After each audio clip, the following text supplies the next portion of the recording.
Bom dia a todos, saudações espaciais, bem-vindos aí a mais um programa dos seminários acadêmicos do ano 2024, do grupo de pesquisa E2MOC, que é um grupo de pesquisa focado nas linhas de engenharia de sistemas espaciais, mecânica orbital e controle, aqui do Instituto Tecnológico de Aeronáutica, o ITA.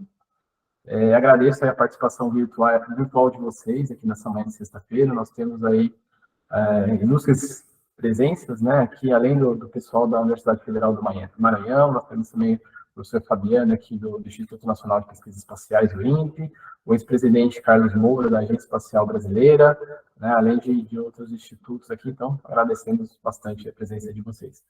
Eu sou o professor Willer, aqui do ITA, no Departamento de Sistemas Aeroespaciais, sou fundador e coordenador aqui do grupo, e também membro do Centro Espacial ITA, o CEI. Além de mim, nós temos na coordenação, né, a professora Liana, do INPE, está aqui com a gente, o professor Márcio Costa, do ITA, e a doutoranda Isabela Peixoto, que também é do ITA. Só para falar um pouquinho do nosso grupo, né, para quem não conhece, o nosso grupo ele foi fundado em 20 de março de 2019, ele possui, né, a certificação do CNPq como um grupo de pesquisa oficial, ele tem como objetivo aí contribuir para o progresso da pesquisa e desenvolvimento da área espacial do Brasil, especificamente nessas linhas de pesquisa que eu comentei, que é engenharia de sistemas espaciais, mecânica orbital e controle, né? Nossos seminários, né, eles têm o propósito de divulgar os trabalhos realizados pelos membros do grupo. Nós temos várias, né, publicações, trabalhos em congressos. O grupo conta aí com diversos alunos, né, tanto da graduação quanto da pós-graduação. E, além disso, também nós, eventualmente, convidamos, né, palestrantes, professores, pesquisadores de outras instituições para virem aqui também divulgar e compartilhar os resultados, compartilhar os trabalhos que estão sendo realizados. Nós temos, então, o nosso canal no YouTube, onde essas apresentações elas são gravadas, depois elas são disponibilizadas lá no nosso canal, com o nome de E2MOC. Os senhores podem verificar, né, tanto as apresentações passadas, nós tivemos várias apresentações aí muito interessantes, que vale a pena conferir. E outros canais de divulgação, né, são o Instagram, nós temos um canal lá, e o LinkedIn também, com o mesmo nome, temos o site, onde aparecem lá as publicações do grupo. E também temos um grupo de WhatsApp, onde são colocadas notícias da área espacial, divulgações de oportunidades e também do seminário, né? Então, quem quiser participar do grupo de WhatsApp de notícias ou ser incluído na lista de distribuição de e-mails, né, onde a gente divulga as palestras, a gente pede que coloque no chat aí, que envie para a gente, né, pelo nosso e-mail, o e2moc@ita.br, as informações de contato, né, então peço que alguém do grupo coloque aí no chat, o pessoal vê o endereço de e-mail, e daí a gente vai estar incluindo, né, no WhatsApp, no link de distribuição de e-mail. Bom, só para entender um pouquinho, então, a dinâmica, como é que funciona aqui o seminário, né? Então, primeiramente, nós temos esse primeiro período de apresentação, né, da palestra, né? Nesse período, a gente pede que vocês mantenham os microfones desligados, né? A câmera fica a critério de cada um. E depois desse período de apresentação, aí, de cerca de, no máximo, 1 hora, a gente abre para perguntas, né? Período de perguntas e respostas, né? Daí, essa parte pode ser feita diretamente para o palestrante, né, por meio do microfone. Basta levantar a mãozinha ali, clicar no botão da mãozinha, a gente vai seguir uma ordem de quem está solicitando, ou então, só escrever a pergunta no chat, que vai estar lendo e o palestrante, tá? Bom, então, para esse seminário, né, nós temos aí um imenso prazer de receber aqui com a gente, nessa versão do seminário, o professor doutor Luiz Carlos, tá, da Universidade Federal do Maranhão, com o título da palestra Missão Aldebaran, Desafios da Primeira Missão Espacial da UFMA. Tá? O professor Luiz Carlos é graduado em Matemática pela Universidade Federal do Maranhão, especialista em Matemática e Estatística pela Universidade Federal de Lavras, e especialista em Engenharia de Sistemas pela Escola Superior Aberta do Brasil, mestre e doutor em Engenharia Elétrica, com linha de pesquisa em procedimentos de sinais biológicos e aprendizado de máquina, pela Universidade Federal do Maranhão. Ele participa da missão Aldebaran 1, primeiro nanosatélite do Maranhão, sendo coordenador do segmento espacial e responsável pelos sistemas embarcados do satélite. Um dos coordenadores do Laboratório de Eletrônica e Sistemas Embarcados Espaciais, desenvolve pesquisa em sistemas espaciais para nanosatélites, processamento digital de imagens, aprendizado de máquina, sistemas embarcados, microcontrolados, FPGA e sistemas em tempo real usando FreeRTOS. Já atuou como desenvolvedor de sistemas, utilizando banco de dados relacionais e linguagem de programação. Bom, então, professor Luiz Cláudio, mais uma vez, muitíssimo obrigado. Nós agradecemos aí o aceite, né, e também o tempo disponível para proferir essa palestra, montar essa apresentação para a gente. Então, muitíssimo obrigado mesmo. E agora eu passo a palavra ao senhor, fique à vontade para compartilhar sua tela, iniciar a apresentação e estiver pronto. Muito obrigado, professor Willer, pelo convite, professor Márcio. É um prazer estar aqui com vocês, falando de atividades espaciais, falando de engenharia de sistemas, sistemas embarcados espaciais. É com muita alegria que eu venho apresentar para vocês aqui um pouquinho sobre a missão Aldebaran. Primeiro, eu queria só confirmar se vocês me ouvem bem e só confirmem se vocês conseguem ver a minha janela agora. Estou compartilhando agora. Prontinho. Tudo ok? Sim. Perfeito.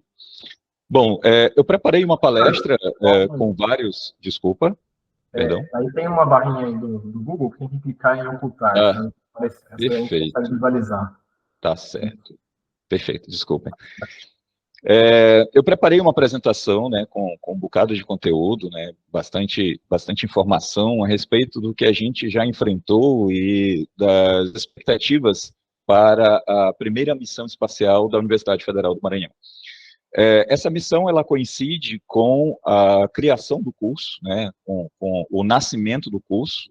Temos aqui presente o professor Carlos Brito, que é o coordenador do curso, e que é o pai da criança, né, é um dos precursores aí do curso. Ele simplesmente plantou a pedra inaugural desse curso, e esse curso, ele tem como parte da história o desenvolvimento de uma missão espacial para projeto e lançamento de um nanosatélite. Nós chamamos essa missão de missão Aldebaran, e esse satélite é denominado Aldebaran. Então, eu vou apresentar em linhas gerais para vocês o objetivo da missão, todas as etapas que a gente já desenvolveu de forma resumida dessa missão e as próximas etapas.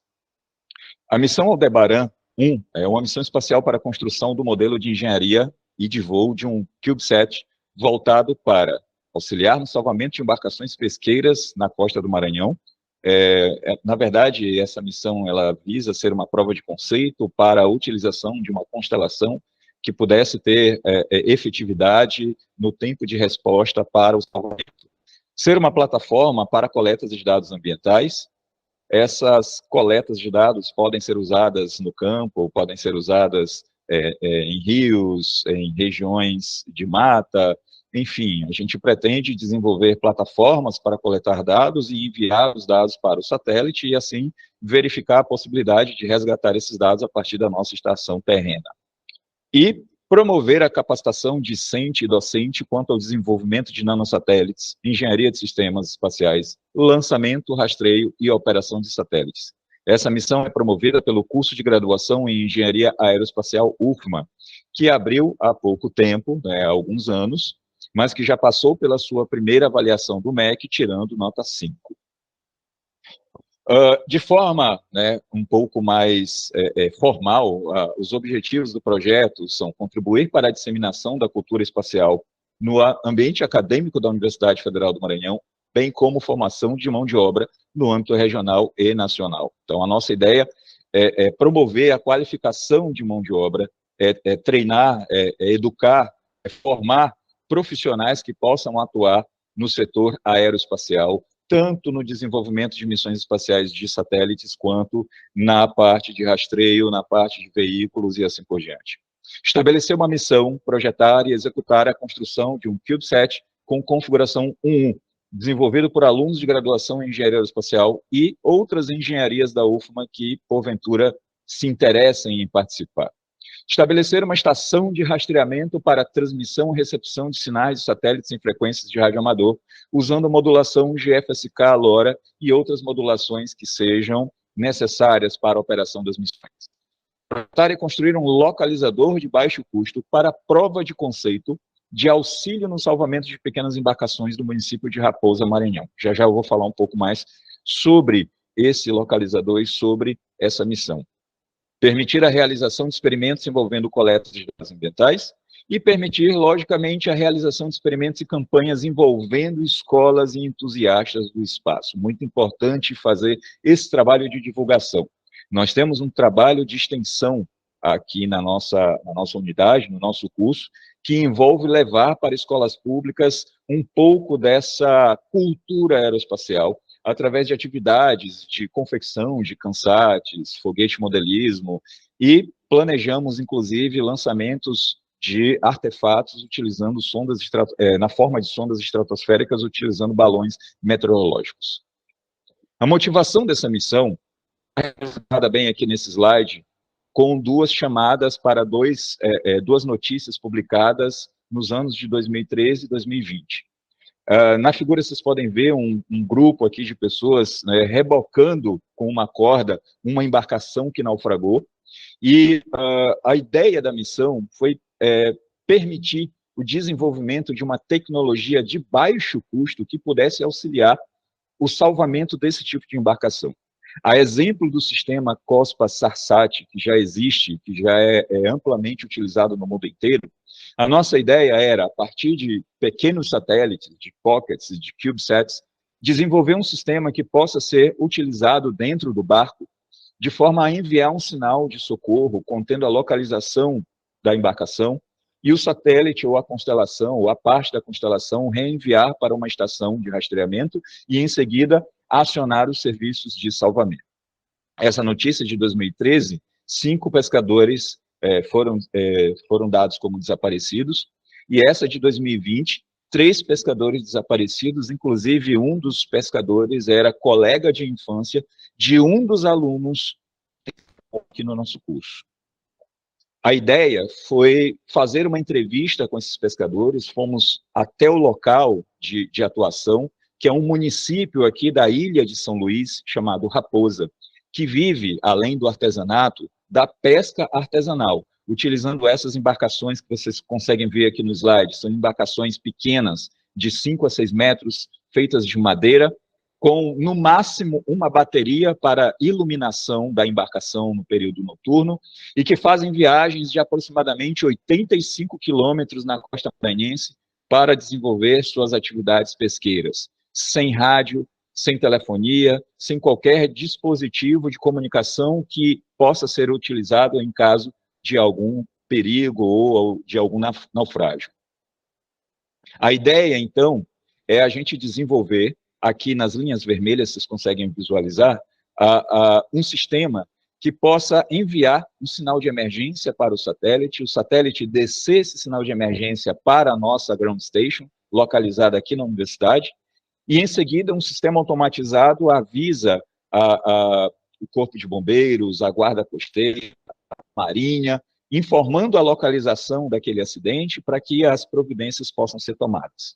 Além disso, a missão Aldebaran objetiva permitir que entusiastas do espaço ou parceiros de missão possam interagir com o satélite a partir de alguns telecomandos e receber dados dos satélites que serão depois disponibilizados em plataformas open de satélites, como o TinyGS e o SatNox. Nós pretendemos também testar a coleta de dados ambientais que pode ser utilizado, por exemplo, em fazendas, ou pode ser utilizado no monitoramento de queimadas, para ser retransmitido para a nossa estação. Então, a gente pretende também desenvolver plataformas de coletas, contendo antenas, sistemas embarcados com sensores, que transmitam dados para o satélite e que depois sejam recuperados e armazenados em bancos de dados lá na nossa estação. A nossa estação vai disponibilizar alguns desses dados para essas plataformas, TinyGS e SatNox, permitindo que pesquisadores possam desenvolver seus trabalhos usando dados reais e dados disponibilizados a partir da missão Aldebaran. Para isso, nós usaremos 2 links de comunicação. de 401 MHz, né, para descida, e o link de 449 MHz para subida, modulação LoRa. Aqui um breve histórico da missão, né, que coincide com a criação de um laboratório, né. Por volta de 2020, ocorreu um acordo, né, um projeto institucional entre a UFMA e a Agência Espacial Brasileira, onde foi celebrado um aporte financeiro de R$500 mil destinados para equipamentos de laboratório e subsistemas de um satélite, de um CubeSat. E aí foi que surgiu a ideia de desenvolvimento do Aldebaran.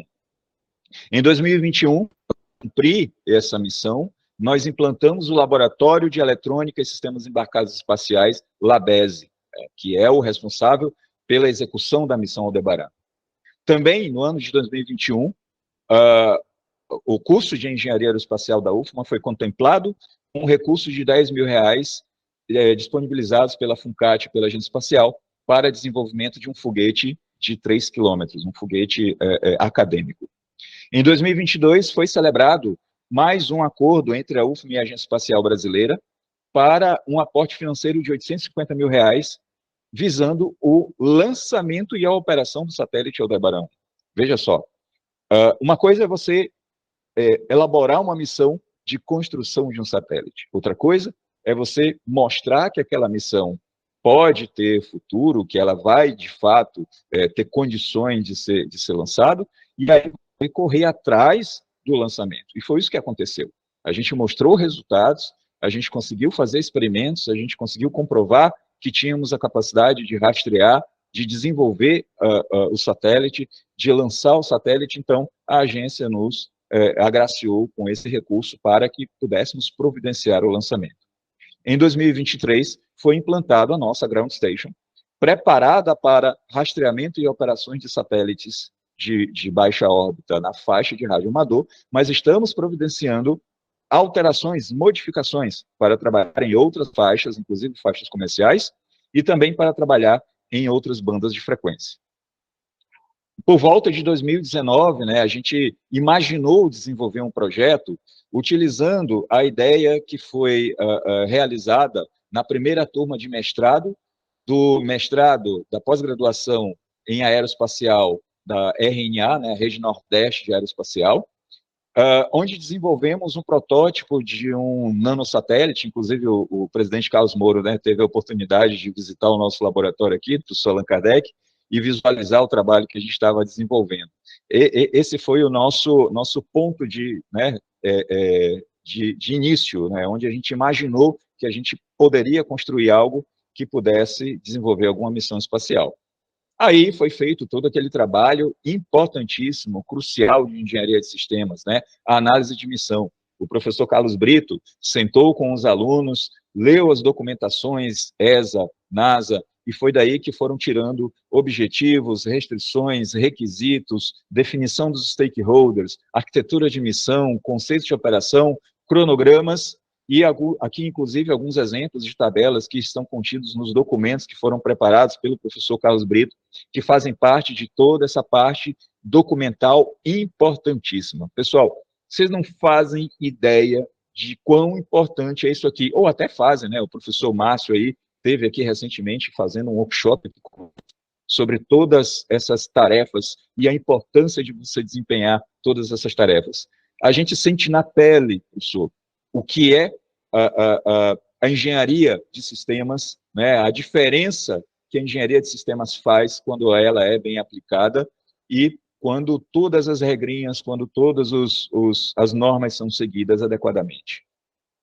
Fizemos, então, uma análise preliminar de órbita da missão, utilizando ferramentas como o STK, né, na sua versão livre, né, a gente aqui ainda não comprou uma licença do STK, então fizemos um estudo um pouco restrito, um pouco preliminar, mas que foi suficiente para a gente ter uma ideia dos tempos de revisita, as janelas de comunicação, mais ou menos a órbita do satélite, e comparamos também com ferramentas como o MATLAB, né? Aqui a gente tem uma licença completa do MATLAB, todos os professores e alunos da instituição podem baixar o MATLAB ou utilizar o MATLAB online para poder fazer suas simulações e programação de seus sistemas. Então, a gente utilizou o MATLAB, né? Eu trabalho com a Toolbox Satellite Communication, E aí a gente fez a simulação da órbita do satélite utilizando parâmetros de altitude de mais ou menos 500 quilômetros e inclinação de mais ou menos 98 graus. Foi aí que fomos atrás da aquisição dos componentes, né, os subsistemas.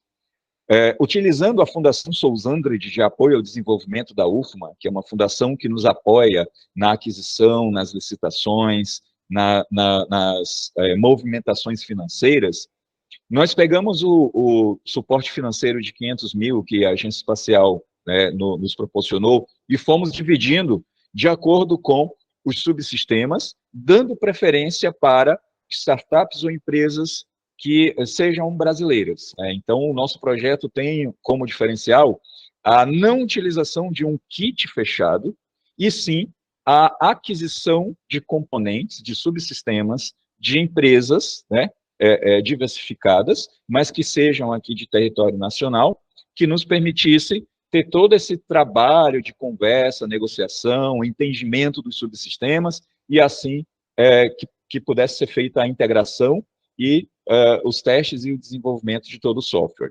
Então, nós adquirimos os painéis solares da Orbital, a um custo de mais ou menos R$102 mil, já convertendo, tá, para reais. É importante a gente estabelecer esse custo, até porque é uma informação pública, e dá uma ideia para os nossos alunos ou para aquelas pessoas interessadas em fazer uma missão, de onde procurar os componentes e mais ou menos quanto foi gasto no desenvolvimento desses componentes. Então, a Orbital fabricou nossos painéis solares, a estrutura do nosso satélite, ela é baseada na estrutura da ICE Space, mas ela foi desenvolvida aqui no Brasil, em uma empresa de São José dos Campos chamada Usiped, que cobrou 20 mil pela fabricação da estrutura. As antenas foram o único componente comprado, né, no exterior, foi comprado diretamente da ICE Space, a um custo de R$72 mil, já convertido, e os subsistemas foi adquirido a partir da startup Inalogics, a um custo de R$140 mil. Nós usamos também uma parte desse dinheiro, né, que contabiliza aí 389 mil, para adquirir a estação de rastreamento, né, contendo equipamentos como rádios, fonte, antenas, rotores e controladores dos rotores a um custo de R$55 mil. Um detalhe importante é que essa estação foi totalmente montada pelos professores e alunos. Nós tivemos que ler manuais, consultar vídeos, consultar radioamadores ou pessoas que tivessem experimento em atividades de rastreamento, para que a gente pudesse pegar as informações e, assim, montar a estação. Compramos cabeamento, subimos no forro do prédio, passamos cabeamento, né, por dentro do forro, enfim, foram atividades assim bem intensas, bem cansativas, mas com muita recompensa, porque nós montamos e temos todo esse conhecimento adquirido para compartilhar, não somente com os alunos, mas com outros parceiros também que estejam interessados em montar suas estações de rastreamento.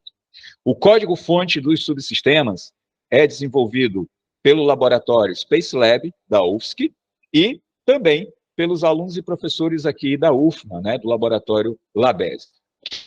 Visualizar um diagrama de blocos indicando mais ou menos o que tem dentro do satélite. Daqui a pouco eu vou falar um pouco mais sobre as placas rapidamente, mas é só para você ter uma ideia, que nós temos um EPS, um OBDH, um TTC com 2 processadores, cada um comandando um sistema de antena, os painéis solares, um barramento de energia, barramento de comunicação e os protocolos de comunicação. Tá? Isso permite o desenvolvedor ter uma ideia, né, o desenvolvedor de sistema embarcado ter uma ideia de como é feita a ligação entre os subsistemas e a quantidade de software ou de programas que ele tem que desenvolver ou que ele tem que gerenciar dentro da sua missão espacial. Tá? Aqui seria a foto do nosso, né, dos nossos modelos, né, de engenharia, né, do nosso modelo de engenharia das nossas placas na configuração FlatSat, ou seja, na configuração, né, na forma de uma placa aberta, né, na mesa, tá? Onde a gente faz o trabalho de programação e também os testes de comunicação, testes de bateria e assim por diante. E aqui as montagens, né, do satélite, né, a torre das placas, aqui no canto posterior esquerdo.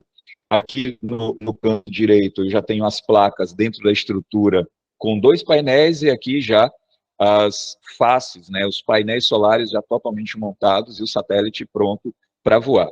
O satélite ainda não está montado, essa foi uma montagem preliminar que nós fizemos para testar componentes. Aqui, inclusive, pessoal, a gente detectou alguns probleminhas de projeto, né? É sempre importante você tirar, reservar um horário, reservar um tempo dentro do desenvolvimento da missão para testar componente por componente, da estrutura até a cablagem. Aqui a gente percebeu, por exemplo, que o diodo de um dos painéis solares estava estarrando na estrutura. Nesse ponto, a gente mandou o painel solar de volta para a empresa para ser feita a remanufatura desse diodo, ou seja, a recolocação em outro lugar, de forma que ela não apresentasse nenhum tipo de empecilho na hora de fazer a integração e a montagem. Então, é necessário fazer testes, é necessário você fazer a inspeção visual, fazer a ligação dos componentes, observar atentamente todos os detalhes e saída de cada uma das placas, de cada um dos processadores, para verificar se nenhum dos componentes tem algum problema, tem algum defeito, se não foi mal dimensionado e assim por diante. Entrando um pouco mais em detalhes, para quem gosta da parte de programação, de sistemas embarcados, eu vou falar um pouquinho sobre as placas que nós estamos utilizando. As placas, elas são baseadas nos sistemas do Floripa-Sat 2, que deve estar voando aí em breve. Utilizam processadores Texas Instruments, MSP430. O EPS tem conversores de energia, sistema de carregamento de baterias, monitor de baterias, circuitos de Remove Before Flight e Kill Switch, para ser integrado na estrutura. Possui sensores de tensão, corrente, temperatura das baterias, dos painéis e da própria placa. Então, é uma placa de EPS bem completa. Além de fornecer energia, ainda consegue monitorar toda a energia gerada pelos painéis e armazenada nas baterias. Tem um sistema de aquecimento das baterias baseado em resistores dentro de uma placa chamada Battery Board, que eu não coloquei nas ilustrações aqui, mas é mais ou menos uma plaquinha onde você coloca as baterias e coloca ali um resistor para poder aquecer essas baterias. E tem funções de otimização dos painéis baseadas em MPPT, conforme a literatura vem utilizando aí em vários satélites. O software inteiro é baseado em FreeRTOS, né, que é um sistema operacional amplamente utilizado aí em produtos de prateleira voltados para o mercado de pequenos satélites. O nosso TTC, que seria basicamente o nosso experimento, né, até porque o nosso satélite ele vai fazer trabalho de comunicação, ele é baseado no projeto de TTC do Floripa-Sat 2, mas ele tem uma mudança bem peculiar, que é a utilização de 2 rádios LoRa, né, que é um tipo de modulação que nós queremos testar no espaço. Até pouco atrás, a gente se vangloriava que ia ser o primeiro satélite brasileiro que iria embarcar rádios LoRa para fazer comunicação, mas a gente já ficou sabendo que vai em breve haver um lançamento aí de um Pocket Cube da turma lá da Federal de São João del Rei, né, que inclusive é um parceiro nosso aqui de trabalho, e que utiliza a rádio LoRa, utiliza a modulação LoRa, e que possivelmente vai ser um satélite LoRa que vai falar a partir do espaço. Também é baseado em processadores MSP430, um para cada rádio. Eu não sei se vocês conseguem visualizar aqui na figurinha, né? 2 processadores, cada um deles comanda um rádio. São 2 rádios LoRa UHF, módulo NICE RF, baseado em chip Centec para frequências entre 433 e 460 MHz.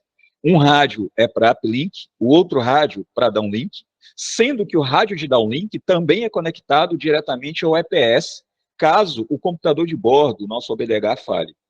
Conectores de antenas MCX para cada rádio, interface de comunicação e operação das antenas baseado em 2C para cada processador e também software baseado em FreeRTOS. Aqui é o nosso computador de bordo que vai gerenciar a nossa missão, baseado no Floripa-Sat 2, utiliza processador MSP430, memória flash para armazenamento de dados de missão, configuração, beacons, entre outras aplicações, um watchdog externo para impedir que o satélite trave, por algum motivo, as rotinas que têm que ser executadas não sejam disparadas, conector para placas de expansão, caso a gente queira adicionar mais algum componente externo, né? Temos aqui local para parafusar uma placa e um conector para poder fazer a comunicação, barramento, se eu não estiver enganado, é SPI com o processador, também software baseado em FreeRTOS. Adquirido da iSpace, lá da Holanda, tem herança de voo desde 2013, então é um produto muito confiável. Foi adquirido com a configuração de 4 monopolos. 2 monopolos de 148 MHz, um de 401 e um de 436. Aí eu queria chamar a atenção para uma coisa aqui. A missão Aldebaran, a princípio, no início, ela objetivava carregar uma payload desenvolvida pelo INPE de Natal, né, que se chama EDC, que é um sistema de coleta de dados, né, é um receptor com vários canais, até 9 canais, para ser utilizado compatível com o Sistema Brasileiro de Coleta de Dados, ou seja, ele fala o protocolo Argus 2. Só que por questões energéticas, nós não conseguimos embarcar o EDC dentro do Aldebaran 1. Depois eu fui até perceber também, na hora que as montagens foram feitas, que não haveria espaço, não caberia.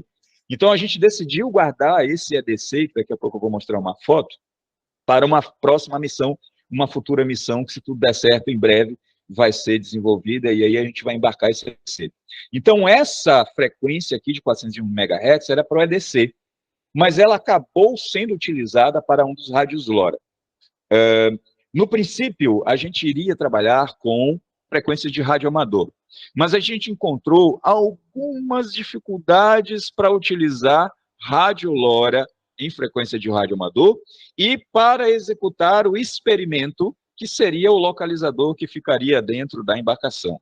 Nós tivemos várias conversas com a Labre, com a Iaru, e essas conversas elas visavam delinear como o experimento ia ocorrer. Em resumo, esse experimento, de acordo com as normas, com as regras dos radioamadores, iria requerer que a gente embarcasse um radioamador para poder fazer a transmissão do sinal. E isso para a gente se tornou inviável, porque a nossa ideia era um sistema que o pescador, que não tem muita formação, não tem muita instrução, pudesse utilizar facilmente, ou que fosse automatizado. E a gente não queria embarcar um radioamador, alguém da equipe, para passar 5, 6 dias viajando num barco de pesca, para poder fazer o experimento. Então, a nossa ideia é fazer algo totalmente automático. E aí, a gente abandonou as frequências de radioamador e optamos por contratar frequências para uso educacional ou científico que são comerciais, que são frequências a um custo de mais ou menos 800 francos suíços, 1.000 francos suíços. O Carlos Brito depois pode até me corrigir. Então, nossos rádios vão operar na frequência de 401 e 449. Nós saímos da frequência de rádio amador. Inclusive, esse monopolo aqui, ó, é ele que vai ativar, ele que vai fazer a comunicação da frequência de 409, tá? Isso quer dizer que esses 2 monopólos aqui, para essa missão, não serão utilizados, mas serão mantidos para não desequilibrar, para não alterar o centro de massa do satélite. A liberação dessas antenas ela pode ser feita de forma individual ou sequencial, controlada pelos processadores. A estrutura, como eu falei, ela é fabricada aqui no Brasil, mas ela é baseada na estrutura da iSpace, tem herança de voo, o Floripa Sat-1 usa essa estrutura, tá? Ela tem um sistema de acionamento do sistema, ela tem um sistema de acionamento do satélite baseado em 2 chaves para kill switches, localizados aqui nas laterais dos satélites, baseados em chave de fim de curso. Fabricação nacional da startup, da empresa Usiped. O software embarcado é baseado no firmware do Floripa Sat-2, mas com um monte de modificações nossas, personalizadas, para a gente poder adequar a nossa missão. Cada subsistema tem um processador e um software embarcado, então temos 4 softwares para gerenciar. São processadores MSP430 da Texas, que foram já utilizados em projetos NASA e ESA, então tem herança de voo. A maioria dos componentes dos subsistemas, sensores, conversores, já é usado em linhas automotivas e possui qualificação industrial. O desenvolvimento do driver do rádio LoRa foi feito no próprio laboratório, então a gente estudou o rádio não só na utilização, mas estudou a fundo a modulação e desenvolvemos os que vão ser embarcados dentro do satélite. Os rádios possuem potência de 1 watt para garantir a chegada de dados até a ground station e todos os subsistemas têm saída UART para a gente poder depurar e interface para a gravação motor firmware. Aqui é um resumozinho da minha equipe de desenvolvimento, né? Eu lidero essa parte do segmento espacial e tenho 3 desenvolvedores, o Lucas Azulay, o João Gabriel, o João Lucas, e para trabalhar nessa aplicação, nessa missão, eles fizeram alguns minicursos que eu proporcionei para eles e para outros alunos aqui do curso, né, de introdução aos nanosatélites e subsistemas, construção de antenas, introdução à tecnologia LoRa, introdução ao MSP430 com Free TOS. Com isso, eles foram fazendo uma imersão gradativa dentro do software e hoje eles têm plena condição de mexer no software. Se o professor Luiz tiver que fazer alguma missão na Antártida, eu fico tranquilo que os nossos alunos aqui vão conseguir completar a missão, porque eles já conhecem o software de cabo a rabo. Ou seja, temos 3 desenvolvedores prontos para o mercado, inclusive um deles, né, eu tive que não poder contar mais, que é o Lucas Azulay, porque ele tá fazendo um estágio na Embraer, né, e está tomando todo o tempo dele, e a gente fica muito feliz, mas ao mesmo tempo fica triste, porque é menos mão de obra para a gente. Eu só queria chamar atenção para o grau de competência que esses jovens, né, conseguiram desenvolver no decorrer dessa missão e o tanto de aprendizado que eles conseguiram absorver. Para fazer os testes e para fazer o aprendizado, né, dos subsistemas, a gente comprou plaquinhas, né, como essa vermelha aqui da Texas, né, que são kits de desenvolvimento da MSP430. Eu peguei o software básico lá dos subsistemas feitos pelo pessoal da UFSC, né, do Space Lab, e portei para essas plaquinhas. Eu desenvolvi o chamado Aldebaran Lite, Aldebaran pequeno, né, para que a gente pudesse ter uma ideia, né, de quais as tarefas, as configurações que tinham que ser feitas, os drivers dos componentes, e assim os alunos pudessem fazer uma imersão maior dentro dos subsistemas. Além disso, nas nossas aulas, dentro do curso de graduação, né, eu sou professor de sistemas embarcados, de sistema de tempo real, e era de introdução à telemetria espacial, aí o outro professor, o Braga, assumiu essa parte. A gente dilui dentro das disciplinas todo o conteúdo que pode ser utilizado no desenvolvimento de uma missão espacial como essa. Então, a gente acaba formando os alunos não somente nos projetos, né, para desenvolvimento de missões, mas também dentro da grade curricular formal do curso de graduação. Algumas das dificuldades encontradas: a falta de uma boa documentação do código-fonte base. Pessoal, documentação para quem trabalha com missões espaciais é tudo, tá? A primeira coisa que você tem que procurar quando for desenvolver qualquer missão: cadê a documentação desse componente, dessa peça, desse software? Inclusive, essa é uma falha que os desenvolvedores possuem, não fazer documentação, e aí eu queria deixar aqui um apelo para todos aqueles que trabalham com desenvolvimento: façam documentação. Vocês vão sentir na pele, quando vocês estiverem num projeto como esse, como faz falta uma boa documentação para saber onde estão as coisas, onde alterar as coisas, como as coisas se interconectam e assim por diante. Pequenas falhas de projeto que foram detectadas nos nossos testes exaustivos. Façam testes também. Teste é uma coisa obrigatória. Não é porque é um modelo de voo que você não vai fazer teste, você precisa fazer teste, até porque é nos testes que você encontra componentes defeituosos. Essas placas foram fabricadas em empresas que fabricam produtos em larga escala. Então, alguns componentes, às vezes, não passam no controle de qualidade, ou passam despercebidos, e acabam sendo soldados. E, numa inspeção visual, você não percebe. Você percebe quando você liga e quando você obtém o valor do componente, ou faz a medida do componente, ou visualiza a medida que o componente tem que entregar, e você percebe que aquela medida está fora dos padrões esperados. Então, testes são outra coisa fundamental em qualquer missão espacial. Então, essas pequenas falhas também atrasaram a entrega das placas dos subsistemas. As dificuldades com relação à coordenação de frequências em faixa de radioamador, que eu até comentei ainda há pouco, isso nos fez perder um tempo preciosíssimo.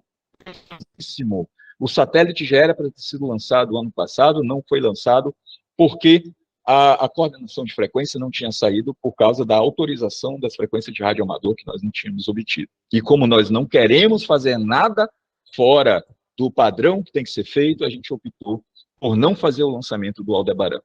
Atraso na entrega das placas de subsistemas do modelo de voo, porque como a gente está utilizando um sistema que ainda estava em desenvolvimento, que era o Floripa Sat 2, muitas coisas ainda estavam sendo feitas, projetadas, fabricadas, isso acabou atrasando um pouco o nosso cronograma. Desenvolvimento de código-fonte da missão para a arquitetura proposta, então tivemos que desenvolver vários drivers, várias rotinas, e para isso nós tivemos uma curva de aprendizado que levou um certo tempo.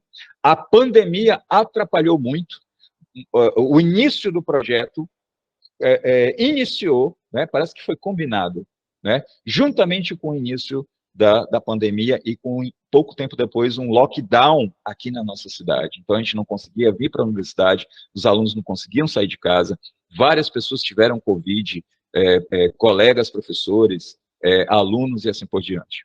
Baixo quantitativo de alunos no curso, por conta do mercado local ainda não está aquecido para atividades aeroespaciais, e aí a gente está tentando quebrar essa ideia de que ainda não tem mercado através da criação de empresa júnior. A gente tem uma empresa júnior de aeroespacial aqui, eu vou comentar sobre ela daqui a pouco, tá? E a ideia de empreender, né? Porque, por enquanto, os alunos só têm a opção de ou trabalhar nas empresas que prestam serviço para a base, né, para o Centro Espacial de Alcântara, ou então fazer os concursos para a agência espacial, ou o concurso para militar temporário do centro de lançamento e assim por diante. Então, a gente está sempre incentivando os alunos ou a empreenderem ou a irem para outros centros, irem para outras cidades, né, buscar emprego, né? E projetos de laboratórios e grupos vizinhos que oferecem bolsa, que aí acabam roubando nossos alunos, né, acabam seduzindo os alunos com o valor de bolsa, e aí a gente vai perdendo, né, uns bons alunos que poderiam estar trabalhando aqui conosco.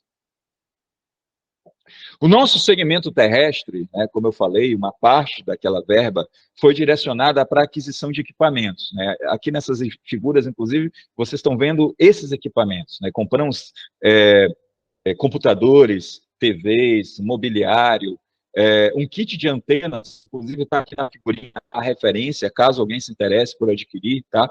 DB218 SAT, né, comprado de uma empresa americana, mas que tem representação do Brasil, a Radio House. Compramos um rádio top, Icon 9700, um dos modelos lançados recentemente. Utilizamos SDR, enfim, montamos uma estação capaz de operar e de receber sinal de satélites de baixa órbita, e estamos com planejamento de melhorar essa estação, colocando mais uma antena para trabalhar com banda S, né? Colocando mais equipamentos, e aproveitamos esse espaço para criar também uma empresa júnior que operasse dentro desse âmbito aí do segmento terrestre, a Guará Space.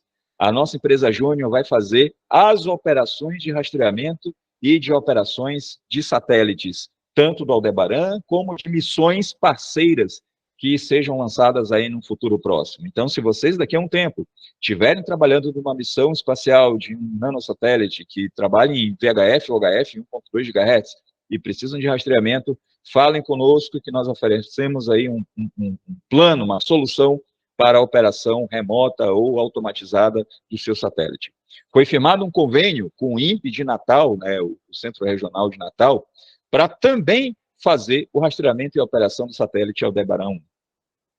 Estamos com planejamento para fazer os testes, né, do satélite agora em dezembro de 2024, né, já está, inclusive, pago como parte daquele recurso, né, testes de vibração e o fit test lá no LIT.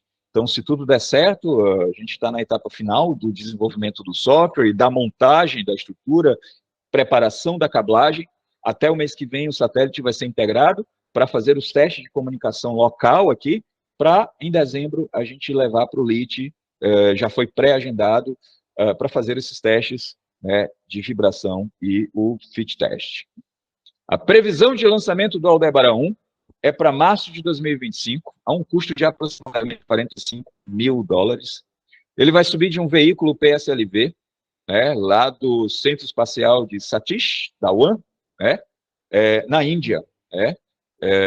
Nosso broker é a startup All2Space, né, que foi fechado um contrato com eles para poder fazer toda a intermediação junto à Agência Espacial Indiana, e a nossa previsão é para março do ano que vem. Então, olha só, está bem aí, daqui a uns meses vocês já vão ficar sabendo aí a respeito do lançamento do Aldebaran, e esperamos compartilhar com vocês aí o link para vocês assistirem e torcerem por mais essa missão espacial aí brasileira, né, se tudo der certo, bem sucedida. Para fazer os testes de comunicação do nossos rádios, nós fizemos alguns experimentos. Nós preparamos 2 sondas estratosféricas lançadas do Centro de Lançamento de Alcântara, né, do setor de meteorologia, que gentilmente nos cedeu o gás e o balão, né, para testar a capacidade de operação do rádio LoRa, potência, alcance e taxas de transmissão. Então, a gente não ficou só na bancada, tá, pessoal? A gente fez vários testes de campo. Realizamos, inicialmente, um teste com um drone também, para testar o alcance do rádio, usando uma potência de 100 miliwatts. Então, aqui na figurinha, você vê o sistema embarcado da primeira sonda, né? Um rádio LoRa, 2 baterias, um microcontrolador e alguns sensores. Para testar o alcance, nós colocamos isso num drone, subimos a mais ou menos 200 metros e fomos para outro município, para outra cidade. Aqui, inclusive, uma mesa que a gente transportou os computadores, antenas, aqui é o carro do professor estacionado aqui na beira da rodovia, tá? E a gente conseguiu fazer recepção dos dados que eram transmitidos a partir desse sistema embarcado, né, que seria a primeira sonda, a uma distância de 39,65 quilômetros, usando 100 miliwatts de potência, né? E aqui, nessa foto, foi a preparação para a gente poder fazer o lançamento da primeira sonda. A gente estava aqui agrupado, embarcando, né, na lancha da aeronáutica para ir até o centro de lançamento fazer essa operação aqui de lançamento. Fizemos testes de paraquedas, teste de duração das baterias, confeccionamos a estrutura da sonda utilizando caixa de isopor, com isolamento feito a partir de fita que é empregada em material de refrigeração, né? Então, essa parte prateada aqui, pessoal, não é só enfeite não, tá? É fita de refrigeração para poder fazer um pouco desse né, isolamento térmico. As antenas foram nós que confeccionamos, utilizando projetos que a gente pegou na internet, né, em frequências de rádio amador, então criamos as antenas. O centro de lançamento nos cedeu um espaço com tenda, mesas, extensão, montamos a sonda e fizemos o lançamento de cada uma das 2 sondas. A primeira sonda foi esse sistema mais simples, né, que tinha só os sensores de temperatura e umidade, e a segunda sonda, nós colocamos uma câmerazinha, além de sensores mais específicos, como um sensor de ozônio, sensor de radiação ultravioleta, vários sensores de temperatura, um em cada canto da caixa. Enfim, nós confeccionamos na segunda sonda uma sonda mais parruda, até para poder aprender a fazer essa transmissão de imagens a partir de modulação LoRa, e para isso nós utilizamos uma plaquinha que talvez alguns de vocês devam conhecer, né, um ESP32, que tem uma câmerazinha, e essa segunda sonda ficou um pouquinho mais pesada, uma massa de 450 gramas, a primeira sonda ficou com 250 gramas, a primeira sonda subiu a 30 quilômetros, a segunda sonda, como ela ficou muito pesada, e o balão que a gente estava utilizando era um balão de 600 gramas, ela conseguiu a altitude máxima de 15 quilômetros, não deu para ver ainda a curvatura da Terra, né, com um tempo de voo estimado de 2 horas e 40 minutos. Mas deu para a gente receber essa foto aqui de fundo. Com os dados da telemetria, né, do GPS, e a hora, né, que a foto foi obtida, a gente pegou a imagem recebida, fomos no Google Earth e procuramos o ângulo de visada para ver onde que batia essa imagem aqui, e nós encontramos, né, nessa foto que vocês conseguem ver aqui do lado direito, equivale à imagem gerada pelo software, pelo Google Earth, notem aí aqui a parte do continente, né, de Alcântara, uma pequena ilha bem aqui, ó, tá? E aqui a região costeira da ilha de São Luís, bate com esse relevo aqui, se você fizer um melhoramento da imagem, né? A Ponta da Areia e aqui Alcântara. Então, foi a primeira transmissão de imagem que nós fizemos, ainda não foi do espaço, mas já foi a preparação para a próxima missão, que se tudo der certo, vai envolver imageamento, e aí a gente vai receber essa imagem a partir dos nossos sistemas de telemetria, tá? Esses trabalhos foram apresentados, né, em um evento, Latin America CubeSat Workshop, né, em 2022, em dezembro de 2022, foram feitos 4 trabalhos a partir desses resultados, e um deles, inclusive, recebeu um prêmio de melhor trabalho de estudante, né, apresentado aqui pela aluna Giovana, né? Então, para a gente foi uma satisfação enorme a gente fazer o experimento, preparar os artigos, enviar, apresentar e ainda receber essa premiação. Para a gente foi assim né, foi um troféu, né, por conta desse experimento realizado. Além desse experimento, nós ainda realizamos outros experimentos, agora com barcos, né, foi contratado aí um barco de pesca para a gente poder fazer a transmissão do sinal, aqui o aluno instalando a nossa antena, que nós desenvolvemos, uma plano terra, com uma mão francesa feita em impressão 3D. Essa antena, pessoal, foi feita com vareta de solda, tudo é material de baixo custo, tá? Cabo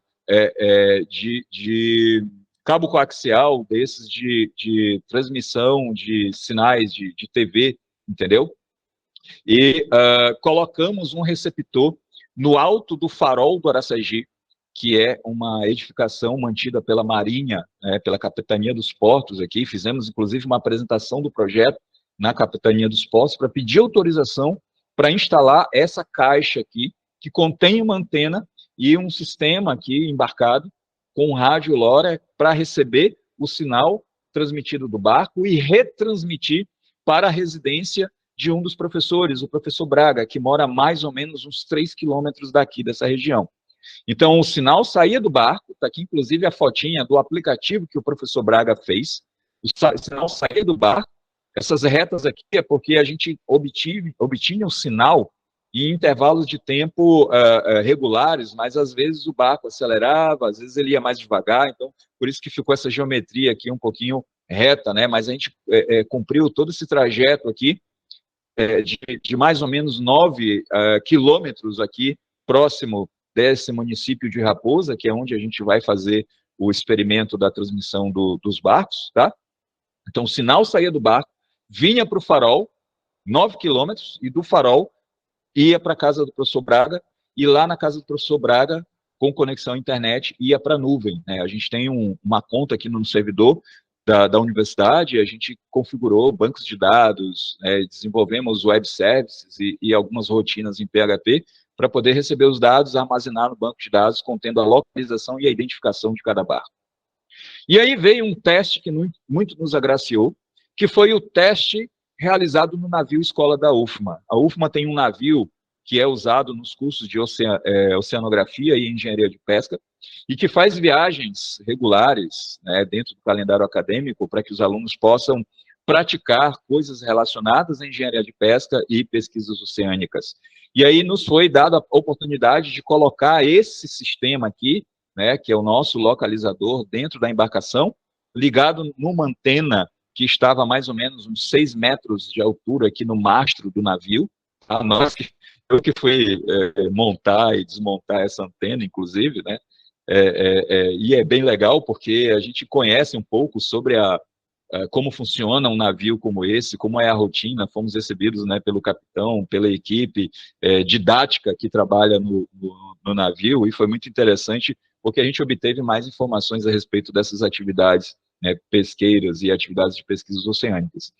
E a gente conseguiu dados de mais ou menos, de toda a trajetória, mas o dado mais longo, né, com maior distância que a gente conseguiu, estava mais ou menos 77 quilômetros, o navio já em mar, né, em alto mar, fazendo as atividades de pesquisa e transmitindo dados, e a gente recebendo praticamente em tempo real tá certo? A partir do banco de dados que a gente elaborou, que a gente desenvolveu. A gente ia receber dados mais distância maior. O problema é que o farol, onde o sistema de recepção foi instalado, estava com problema de energia. E aí, de vez em quando, a energia caía e a gente perdia uma parte dos dados que estavam sendo transmitidos. E não deu tempo, porque a gente ficou muito... Tudo isso foi muito rápido, né, num prazo assim, muito curto. Assim que acabou a pandemia, lockdown, que as atividades começaram, a gente teve aí um cronograma muito apertado para fazer tudo. Não deu tempo de preparar aqui uma estrutura de painel solar para que a gente não ficasse dependendo da energia do farol. Mas, para dar aquela ideia, 77 quilômetros na horizontal. Será que por espaço a gente não consegue mais distância? Foi aí que a gente teve a certeza, vamos embarcar esse rádio LoRa dentro do satélite.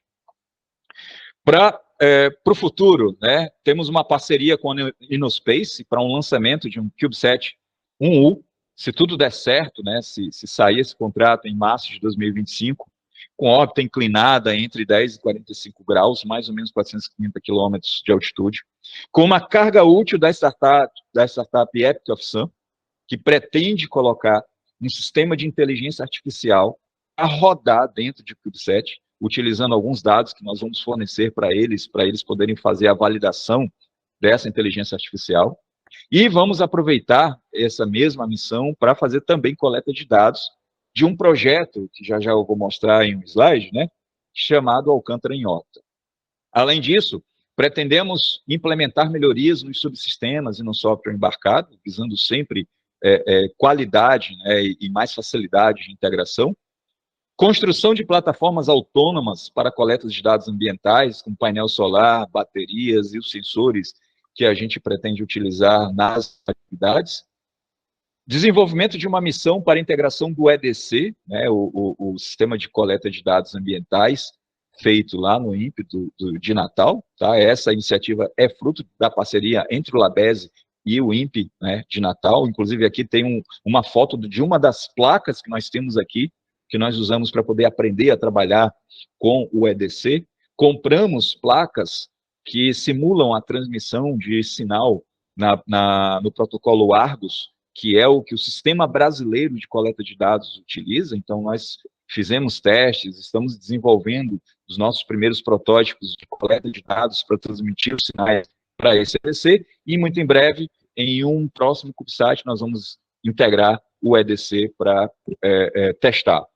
Aqui alguns links a respeito do EDC e da constelação que o INPE de Natal pretende desenvolver, chamada GOLDS.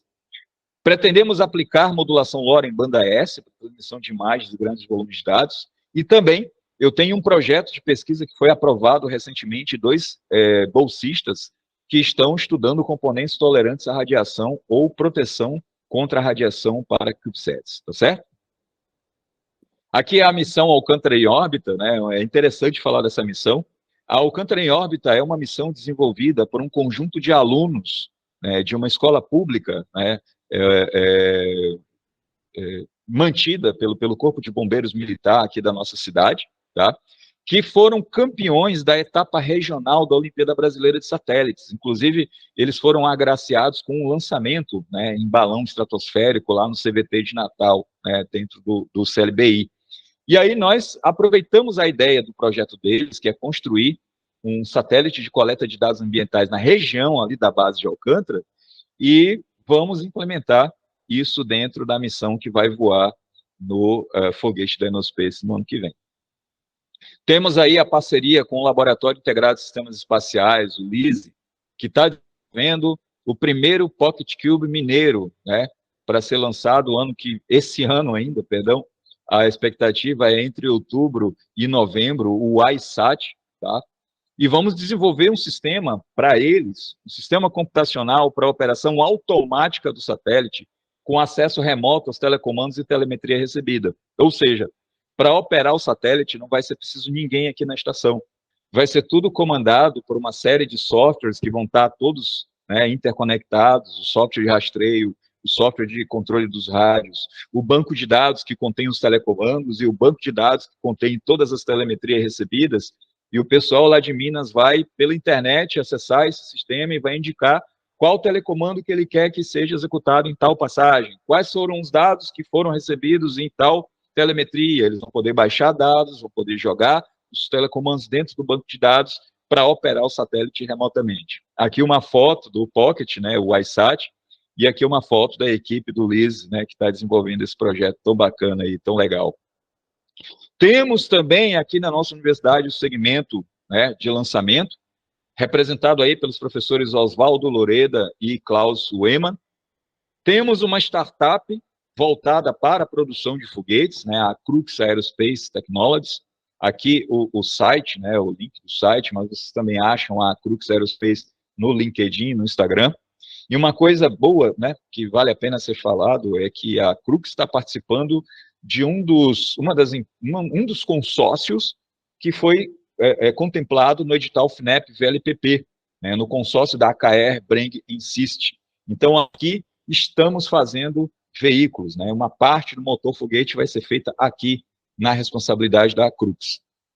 Esses professores possuem bancadas de testes estáticos de foguetes, desenvolvimento de aviônica, telemetria, telecomando e preparação de propelentes. Aqui nessa foto, pessoal, é um dos veículos que o pessoal da Crux prepara, tá? Nos trilhos aqui da plataforma de lançamento do professor Oswaldo. Aqui nessa foto, as placas de aviônica e telemetria alimentado aqui por bateria e o sinal sendo recebido aqui, ó, num SDR, na tela aqui do notebook, e aqui o pessoal fazendo um briefing, né, o professor Oswaldo aqui fazendo um briefing com a turma para uma missão de lançamento. O laboratório, né, foi fundado em 21 de junho de 2021, onde o Aldebaran 1 está sendo desenvolvido, tá? Aqui foi o marco inicial desse laboratório, a gente ainda de máscara, porque ainda estávamos passando por todo aquele momento, né, de pandemia, cuidados sanitários e tudo mais. Aqui algumas reuniões, aqui a reunião com o Tenente Santos, que foi um grande parceiro nosso lá do setor de meteorologia, que nos ajudou nas etapas de preparação, execução, briefing e debriefing da nossa missão de lançamento das sondas estratosféricas. Aqui, a preparação de uma das sondas, né, a equipe trabalhando, soldando, confeccionando, o professor Braga aqui construindo antenas, né, utilizando aqui servomotores, utilizando materiais impressos em impressora 3D, materiais de ferragem, materiais reciclados de almoxarifado, enfim, utilizando materiais que a gente tinha à disposição para poder fazer antenas, para poder fazer subsistemas e assim por diante. Aqui, alguns dos componentes do nosso kit, né, das antenas, né, o controlador dos rotores, a fonte do rádio, o rádio, e os rotores de azimuth e elevação que a gente instalou lá na laje do prédio onde fica a nossa estação de rastreamento operada pela Guará Space. Aqui algumas imagens, né, de alguns equipamentos que nós temos, impressora 3D, CNC para fabricação de placas e usinagem, bancadas de testes aqui do nosso satélite, bancadas de teste de painel solar, tá, pessoal? A gente faz aí os testes das células solares, corrente gerada, né, a tensão em cada ponto de inclinação do painel, os sensores, a leitura dos sensores, se está batendo com os dados dos multímetros e assim por diante. Então, a gente testa bastante para poder exaurir qualquer possibilidade de falha no desenvolvimento. Aqui, um aluno preparando uma das placas, né, para voo no veículo, né, aqui a usinagem do veículo. Aqui, um lançamento feito a partir de uma plataformazinha feita pelos próprios alunos em atividades educacionais, com propelente feito a partir de açúcar, né? Então, nossos alunos aqui também trabalham com atividades educacionais de extensão em escolas. Aqui uma visão geral da nossa equipe, né? A coordenação geral do professor Carlos Brito e os professores que estão aqui trabalhando diariamente, de sol a sol, literalmente, né? O professor Braga, eu, o professor Oswaldo e o professor Marcos Vinícius, que é professor substituto. Aqui os indicativos de rádio amador de cada um desses professores. Professor Braga, PU8 OBJ, professor Luiz, PU8, Papa Uniforme 8, Oscar Lima Charlie, né? E Papa Uniforme 8, Marcos Vinícius, né? Siga e acompanhe a Aldebaran, tá? Temos aqui um site, né, labese.ufma.br. Temos uma rede para apresentação de algumas atividades desenvolvidas, né, no Instagram. Ainda não temos LinkedIn, mas é questão de tempo, tá, pessoal? Essa equipe aqui é um pouco reduzida, vocês devem ter percebido, para a quantidade de coisas que a gente faz, tá certo? Mas em breve a gente vai ter um LinkedIn para apresentação das atividades do laboratório. E é isso. Muito obrigado aí pela atenção de vocês, eu espero que vocês tenham gostado. E, nesse momento, eu me coloco aí, né, à disposição para esclarecimento, né, as dúvidas, caso alguém tenha. Espero que tenham gostado. Muito obrigado, professor Luiz Cláudio.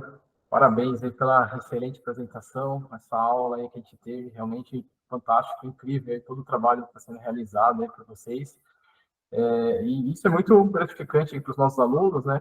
E nós temos aqui o curso que eu ministro na graduação, que é o Projeto Conceitual de Sistemas Espaciais. Então, nós temos aqui vários alunos, né, do curso que aprendem a fazer todo o projeto, missão, como o senhor comentou, da parte das requisitos, das necessidades, né, elaborar o projeto dos subsistemas. Então, é muito bom para eles poderem observar, né, um projeto real, aplicado, né, brasileiro, né, como é que está sendo feito.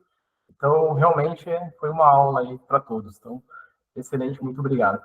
Então, a gente abre para a sessão de perguntas e respostas, né?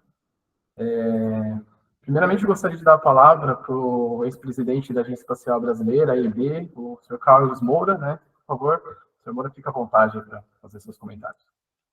William, muito obrigado. Todos nós ficamos muito orgulhosos de ver digamos assim, a riqueza e a solidez do trabalho que a equipe do Aldebaran tem feito. Meus parabéns, né? Vocês, de fato, estão tentando cercar todos os aspectos, né?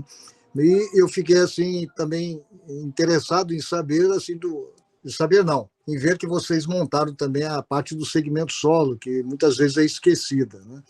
E vocês estão inovando aí em utilizar realmente frequência que não é aquela livre lá dos radioamadores, que é um enrosco aí que a gente tem com boa parte dos nossos nanosats. O que eu, na verdade, não é bem uma pergunta, mas é uma sugestão, que vocês aí do CEITA promovessem um encontro dessas equipes que já criaram alguma estação terrena ou estão trabalhando com isso, porque tem no mínimo o pessoal lá do Sul, né, tem o pessoal da UNB que fez um trabalho muito bacana, tem o próprio pessoal do CEITA, tem agora a equipe aí do Maranhão. A gente sabe que a regional do ITA em Natal, do INPE em Natal, né, tem essa vocação também de trabalhar com pequenos satélites. Eu acho que seria uma boa oportunidade vocês fazerem um seminário com esse pessoal, de forma que as experiências fossem aprendidas e que se evitasse assim, muitas redundâncias, né? Acho que é uma oportunidade de nós nos consolidarmos mais com o segmento solo. Inclusive, agora, estendendo o comentário, muitas vezes nós éramos procurados na EB para saber como é que o Brasil poderia ajudar em alguma coisa de infraestrutura, e basicamente o que a gente dizia é o seguinte: até a parte do INPE, que já é tradicional, já é feita, mas é uma entidade pública, estava começando, né, ainda não tinha sido inaugurado o COP, né, tinha um segmento militar e tinha um outro lá do Sensipan. Mas, assim, nós tínhamos muita possibilidade, mas pouca conexão. Agora, com essa pegada de nanosatélites, pequenas estações, com esse viés empreendedor, que foi tão bem destacado na apresentação, eu acho que chegou o momento aí da gente falar não só de satélite e veículo lançador, mas também de estações. É só uma sugestão. Obrigado.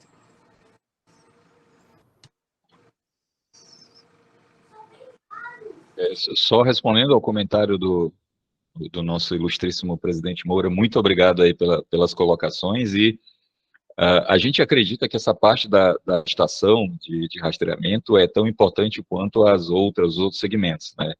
E a nossa ideia era preparar uma espécie de modelo básico que qualquer outra instituição pudesse seguir, inclusive recomendando às empresas, os kits, as ferramentas utilizadas e tudo mais. Então, se a gente tiver um local em que a gente possa conversar sobre isso e preparar uma espécie de cartilha que possa ajudar outras universidades ou outros grupos, eu acho essa ideia sensacional. Presidente, obrigado pela participação. Presidente Moura, pela resposta. Professor Luiz, então, dando continuidade aqui, por favor, Shirley, fique à vontade para fazer sua pergunta. Professor Luiz. Bom dia a todos, bom dia, professor Luiz Cláudio, bom dia, professor Willer. Eu tenho só uma dúvida quando foi falado sobre propelente, porque eu já fiz pesquisa nessa área. Aí você falou que era um propelente à base de açúcar. E, assim, o último que eu participei da formulação era era um açúcar, né? Usava açúcar, tinha negro de fumo, parafina e sorbitol. Era um propelente híbrido. Aí eu queria que você falasse mais um pouquinho sobre essa parte de propelente. Obrigada. Opa, olha só, essa parte dos propelentes, eu não mexo com ela, né? Ela é do professor Oswaldo e do professor Klaus, tá?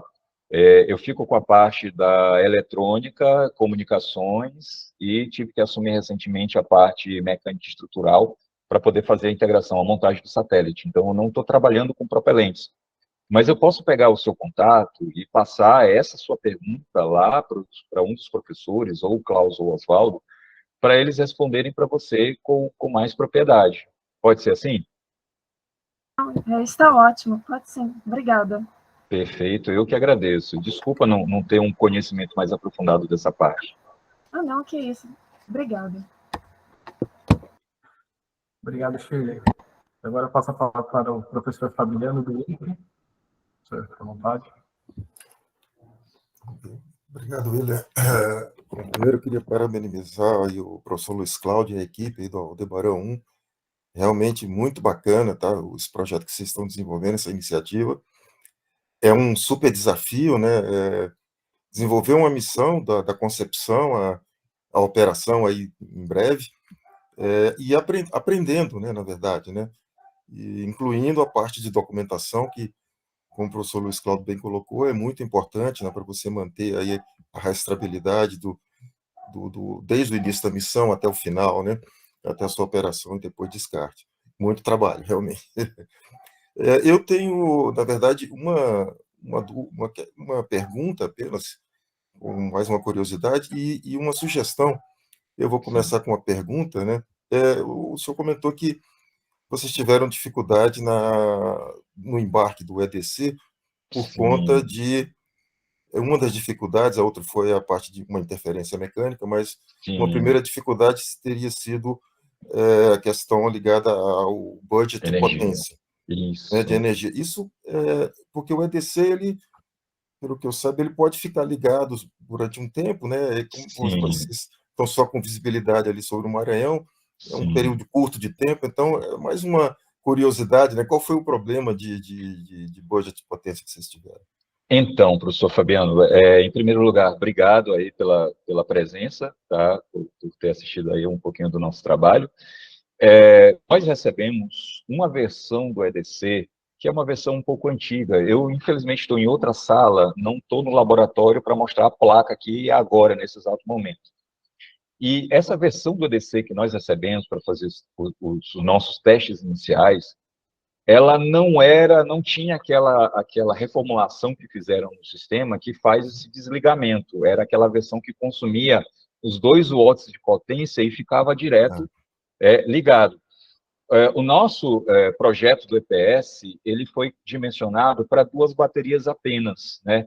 Como a gente está trabalhando com um CubeSat do tamanho 1, a gente pensou, vamos colocar 4 baterias, que a gente não vai conseguir gerar energia para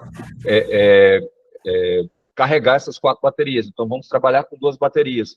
E aí, na hora que a gente viu o consumo que o EDC estava proporcionando, aí a gente tomou um susto. Nossa, a gente não vai conseguir gerar energia para ele funcionar dessa forma, né? O tempo todo está ligado e consumindo, e a missão conseguir trabalhar. Conversando com o rapaz que foi para a Inglaterra, que trabalhava lá no Natal, meu Deus, como era o nome dele? Eu esqueci o nome do servidor lá do INPE de Natal, que trabalhava com o Manuel, talvez o Brito lembre dele. Aí o rapaz, né, que nos auxiliava, que nos dava o suporte, nos disse, olha, saiu uma nova versão com essa correção desse consumo excessivo de 2 watts aí. E aí a gente futuramente vai mandar para vocês. Ah, beleza. Só que aí foi tudo atropelando e a gente acabou não recebendo essa versão nova do EDC para poder testar. E o outro agravante é que o EPS, as baterias, elas ficam um pouquinho destacadas em relação ao EPS. Tem uma placa de baterias, né, uma battery board, que fica com um espaçamento de mais ou menos 12 a 14 milímetros. E isso faz com que o EPS fique alto. Então, ficou pouquíssimo espaço para cablagem e para colocar outra placa. Então, foram esses dois agravantes aí que nos fizeram tomar a decisão de, nessa missão, não colocar o EDC. O EDC está ali na bancada com as plaquinhas Argus, que a gente comprou da SparkFun. A gente está fazendo os testes de comunicação, de transmissão, e está com muita vontade de implantar, né, o EDC numa próxima missão. Só que no Aldebaran, a gente não vai colocar por conta dessa restrição de energia. Mas a gente não vai abandonar de forma alguma. Coleta de dados é que a gente quer fazer também aqui, entendeu? Luiz, Legal. Só para acrescentar a respeito do EDC, né? Sim. Essa versão que o Luiz falou foi exatamente a primeira versão do EDC, né? Então, atualmente, eles têm uma versão atualizada que foi ajustada, né? Eu acredito que agora essa versão ela pode ser utilizada em CubeSat no padrão 1U. Porque a primeira versão que eles nos enviaram, inclusive, ela foi projetada para ser mais adequada ao sistema de potência do CONASAT. Tá? Então, de fato, é um satélite um pouco mais robusto com um padrão 1U e em termos de energia, de geração de energia. Então, ficou realmente inviável nós utilizarmos essa primeira versão, mas não foi descartado, né? E estamos conversando para que, possivelmente, em outro projeto, ele possa ser embarcado. Perfeito, perfeito. Acho que realmente 2 watts, consumindo o tempo inteiro, a óptica inteira, para 1U, acho que torna quase que inviável, realmente. Mas, podendo ligar e desligar, aí, né, se pudesse desligar o EDC, essa versão que vocês já têm, provavelmente daria para usar. A minha sugestão, em relação aos testes ambientais, vocês comentaram que vocês estão prevendo os testes ambientais no INPE, né, em dezembro de 2024, e eu vi lá, tem 2 testes, um teste de vibração e um fit test, que não entendi um pouco, mas a minha sugestão, na verdade, era no sentido de, uma sugestão, eu sugiro fortemente, vocês incluírem nos testes ambientais um teste vacotérmico, pelo menos a ciclagem térmica, tá? Porque isso pode ter eu diria que é muito importante ter um teste de ciclagem térmica no CubeSat, para verificar se, depois de passar por um ambiente mais duro, né, de térmico, do ponto de vista térmico em órbita, né, e o CubeSat 1U ele vai variar bastante a temperatura em órbita, né, se tem alguma degradação, algum problema aí na parte funcional. Então, eu recomendaria fortemente, tá, vocês incluírem, eu acredito que não seja problema para o INPE, pelo menos, um teste pelo menos um teste de ciclagem térmica, tá, em vácuo. Bom, era isso, e mais uma vez eu queria parabenizar o professor Luiz Cláudio e toda a equipe do Aldebaran. Muito bacana, tá, o projeto de vocês.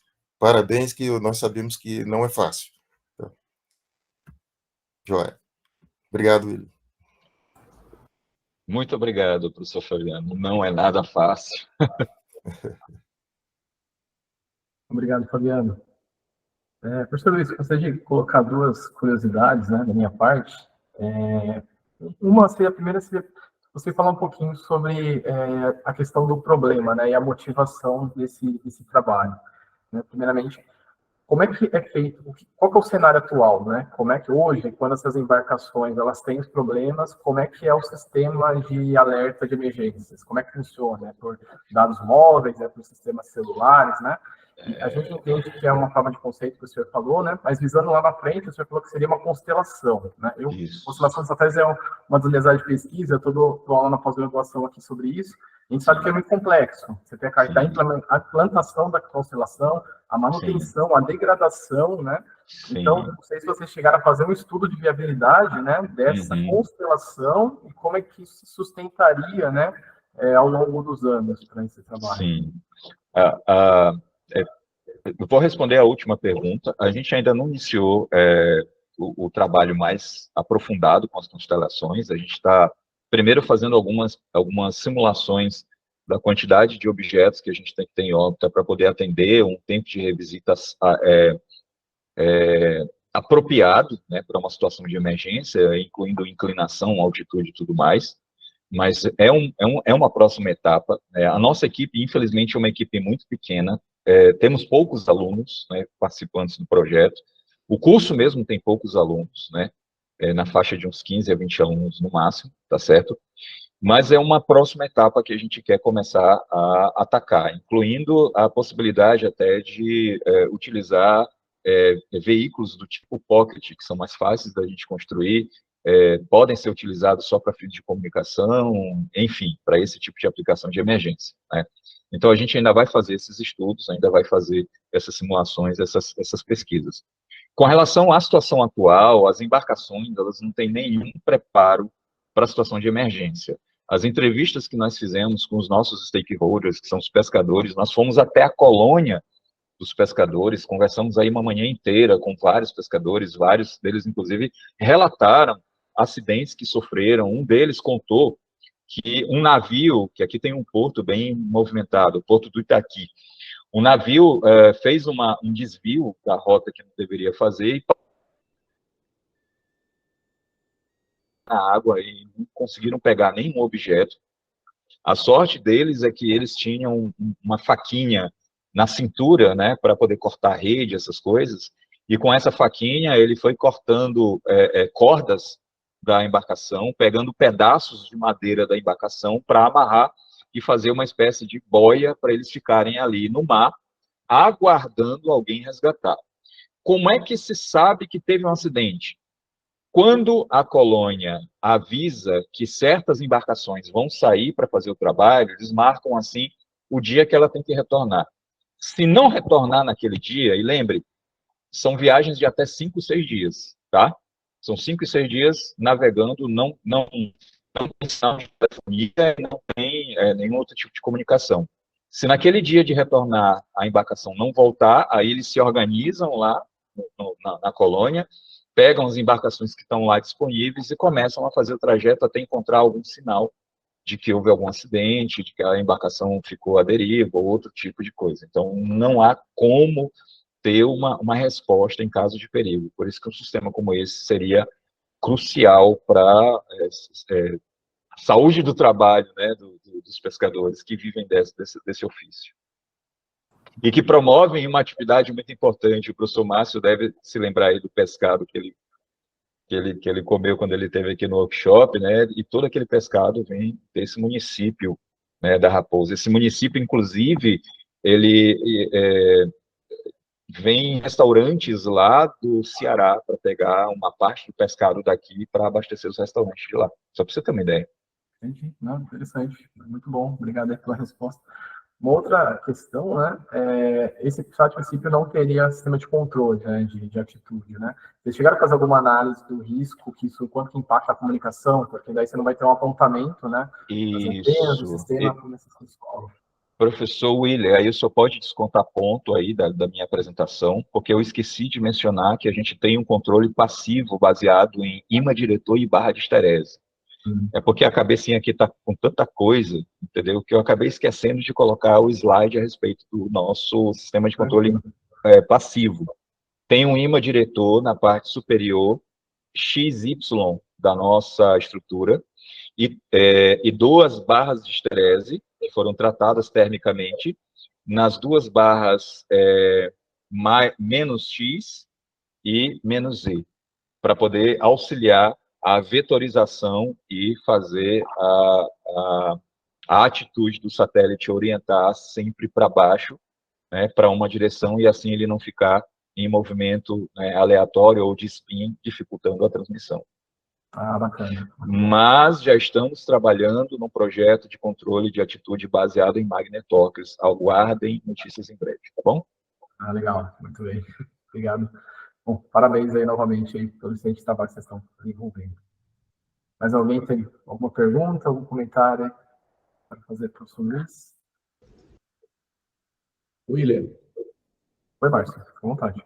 só complementando aqui um parecer, tá? Eu tive a oportunidade de visitar eles lá em São Luís, recentemente, como já mencionou, e eu confesso que eu fiquei bastante impressionado, tá, com o que eles estão desenvolvendo lá. Nem sempre está muito transparente, até por conta da distância, né? Às vezes a gente não consegue fazer uma visita o tempo todo, né? Mas o aeroespacial lá do FMA, eles já conseguiram praticamente, eles têm os 3 segmentos lá. Você tem a parte do segmento lançador, como a gente já mostrou, estação solo, a parte satélite, e o time realmente é pequeno, né? Então, é de admirar o que eles conseguiram fazer nesse período todo aí. Então, apenas eu queria dar parabéns aí pela tua apresentação, Luiz, fantástica, tá? E dar os parabéns por esse trabalho de vocês, pela quantidade de gente que tem e o que vocês estão conseguindo. Um grande abraço e parabéns aí para você, Carlos Brito, Klaus, tá, o Braga, ok? Então, para todos aí, tá bom? Parabéns. Obrigado, Márcio. Bom, professor Luiz, então, nós do Grupo Edesmoc agradecemos imensamente aí o tempo, dedicação, apresentação e divulgação do trabalho, desse excelente projeto. Desejamos parabenização aí a todos da equipe, né? Deixamos nossas portas abertas aqui, como eu já falei, será uma grande honra recebê-los aqui no Centro Espacial I, para a gente poder conversar. O que precisar da gente também aí de parceria, nós estamos aí abertos a contribuir, a ajudar, né? Estamos aqui, seria um grande prazer. Certo? Se o senhor quiser proferir algumas palavras finais aí, fica à vontade. Só agradecer imensamente o espaço para a gente divulgar o nosso trabalho. A gente sabe que, às vezes, no desenvolvimento de uma missão, nem tudo é muito divulgado, mas a gente faz questão de divulgar, porque é dinheiro público, tem que dar um retorno para os nossos alunos, para a sociedade, tem que ser colocado como um projeto realizável, como aquela história da pesquisa científica, né? Ela é reprodutível, então ela é válida. Então, a gente sempre coloca publicações, a gente sempre divulga, para que as pessoas entendam que a gente, aqui no Brasil, consegue desenvolver atividades espaciais, principalmente aqui no Nordeste, né, onde a gente tem uma série de problemas e um pouco mais de distância, né, de vocês aí do Centro Espacial ITA e assim por diante. Então, para a gente é uma satisfação enorme estar apresentando o nosso trabalho e ficamos muito satisfeitos que vocês tenham gostado. E estão todos convidados para comer a peixada que o professor Márcio experimentou aqui. Eu tenho certeza que vocês vão gostar. Peixada com camarão, viu? Pescado lá da Raposa. Poxa, que delícia. Muito bem. Muito obrigado, professor Luiz. Bom, obrigado a todos aí pela participação, pela presença. Desejamos aí um excelente final de semana e são muito bem-vindos aí nos nossos próximos seminários. Um grande abraço, saudações espaciais a todos.